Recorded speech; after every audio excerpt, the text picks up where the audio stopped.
Notre point de départ. Le monde des cités grecques.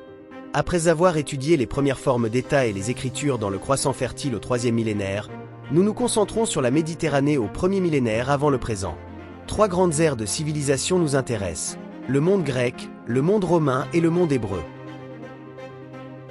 Dans ces 3 civilisations méditerranéennes, l'on retrouve des différences, les langues, les organisations sociales et politiques, mais aussi des points communs comme l'importance des mythes fondateurs et des religions qui construisent une identité commune et expliquent le monde. Pour comprendre chaque civilisation, les archéologues, anthropologues, historiens et autres scientifiques s'intéressent à l'importance de la religion ou la relation entre les mythes et les traces historiques. Mais qu'est-ce qu'un mythe fondateur ? Pour les historiens, un mythe est un récit oral ou écrit, qui raconte des événements légendaires, parfois reliés à des faits prouvés, mais qu'il faut toujours questionner. Un mythe fondateur sert à expliquer le monde et ses phénomènes, mais surtout ses origines ou celles du peuple qui le raconte. Les anthropologues et ethnologues distinguent 2 grands types de mythes fondateurs, ceux qui racontent une origine native et ceux qui racontent une origine extérieure ou divine.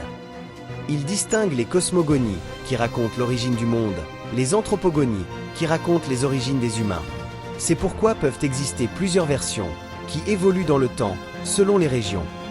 Pour le monde grec antique, le 1er millénaire avant le présent est divisé en grandes périodes par les antiquistes grecs, les historiens de l'Antiquité, les temps ou siècles obscurs, la période archaïque, la période classique, la période hellénistique et la période romaine. Le monde grec englobe toutes les terres autour de la Méditerranée et la mer Noire, où se trouvent des cités-États grecques et leurs colonies, à partir du 8e siècle avant Jésus-Christ. Ces cités-États ont différentes organisations politiques et sont souvent en guerre. Elles s'unissent autour de références, de pratiques, d'ennemis et d'une religion commune.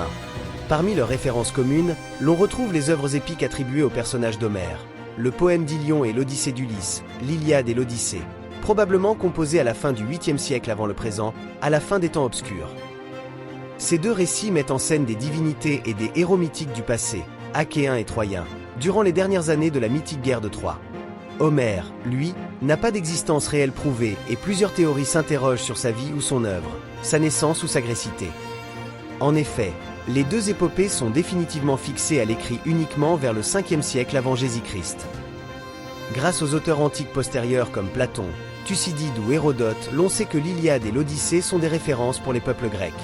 Elles racontent des moments d'unité contre des ennemis, mettent en avant les valeurs des aristocrates et permettent de mieux comprendre l'univers mental des Grecs.